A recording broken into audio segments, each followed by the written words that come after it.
Goeiedag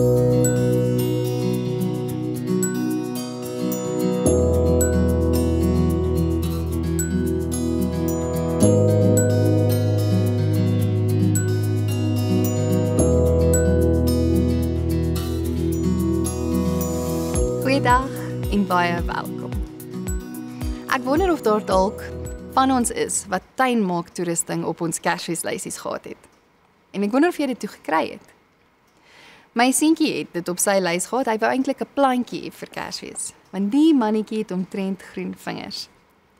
Ek onthou ek het 'n paar jaar terug saam met hom arbeisaadjies geplant en ons het met groot sorg en moeite die saadjies vertroetel en toe gewag. Want ons het geweet op die regte tyd gaan daardie saadjies ontkiem en groei. Naderhand was die hele gesin in afwagting en ek het net gehoop ons het dit reg geplant.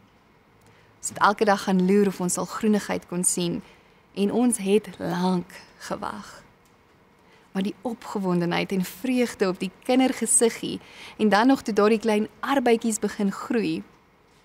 Want daar is iets baie spesiaal wanneer dit waarvoor jy gewag het, gebeur, is dit nie? Dit laat my dink aan na daardie eerste Kersdag toe Jesus die geduldige lang wag van 'n getroue man beantwoord het met sy teenwoordigheid. Simeon.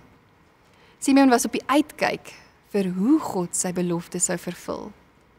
Hy wag en dan uiteindelik ontmoet hy vir Jesus. Lees saam met my Lukas 2 vers 25 tot 29. Daar het destyds 'n man met die naam Simeon in Jerusalem gewoon. Hy was getrou aan die wet en vroom en het uitgesien na die koms van die verlosser van Israel. Die Heilige Gees was op Simeon en het aan hom bekend gemaak dat hy nie sou sterwe voordat hy die gesalfde van die Here gesien het nie.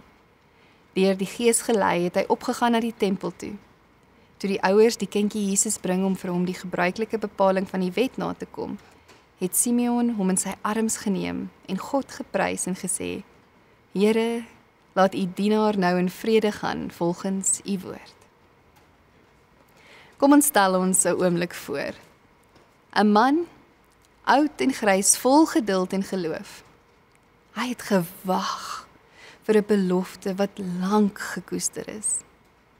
Die Heilige Gees was op Simeon en hy kon deur sy krag bly wag en vashou aan hierdie belofte dat hy die Messias sou sien voor hy doodgaan. Simeon het nie geweet presies hoe dit sou gebeur nie, net dat God dit beloof het. Sy wag was lank en dikwels stil en alledaags. Hy het daagliks aangegaan met wat voor hom was om te doen, en tog was hy hoopvol, want hy het geweet dat God sy beloftes altyd nakom.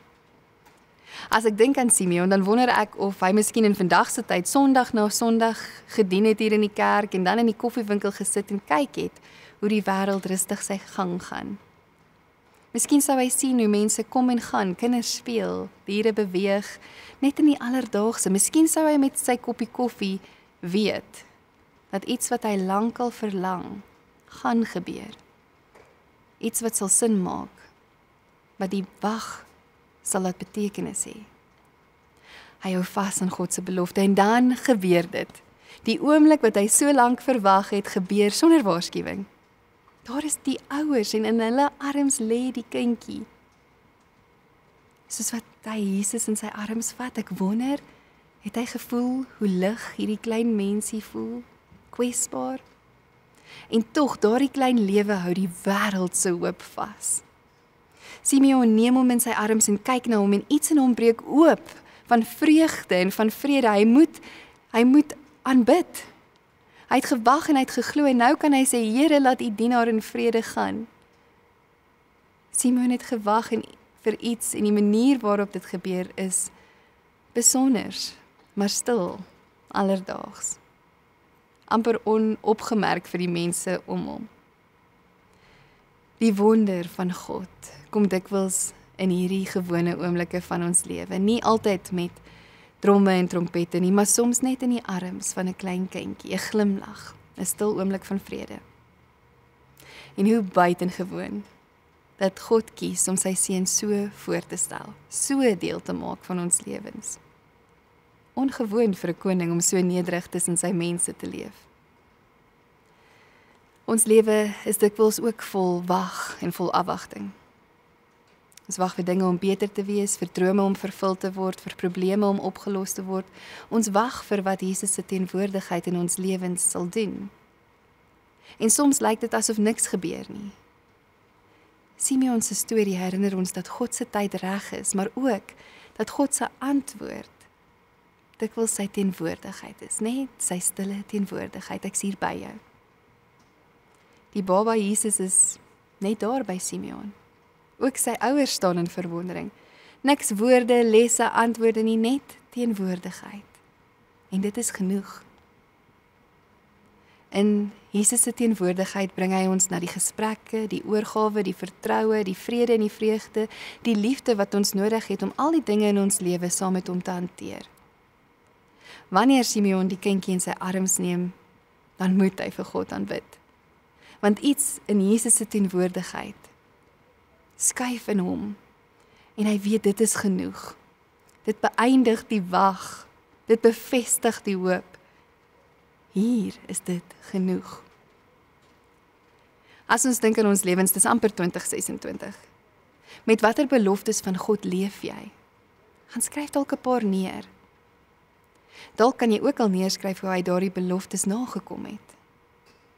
En dink dan ook, met watter afwagting pak jy elke dag aan?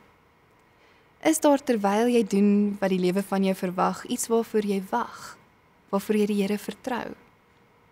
Dalk wil jy dit vandag met iemand deel, dat hy saam met jou kan bid. Ons kan so Simeon leer om afwagting nie te sien as 'n wag nie, of om nie net te wag dat daar iets groot of merkwaardig gebeur nie, maar ons kan hierdie afwagting sien as 'n ruimte waarin God stil maar seker werk. Hy's nou al besig met ons. So miskien terwyl ons so in afwagting is, kan ons uitkyk vir sy teenwoordigheid. Soms in 'n glimlag of 'n onverwagse gebaar van vriendelikheid, 'n oomblik van vrede, of selfs net in die stilte van jou eie hart. Bid saam met my.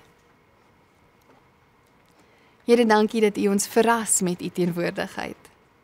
Help ons om met afwagting te leef, met geduld en met hoop soos Simeon, en om U teenwoordigheid raak te sien in alles rondom ons. Laat ons harte oop wees vir U vreugde, vir U liefde, vir U nabyheid. Mag elke dag 'n geleentheid wees om te antwoord met aanbidding en dankbaarheid. Selfs wanneer ons nog nie heeltemal verstaan nie, selfs al wag ons nog. Dankie Here dat U U beloftes vervul. Amen.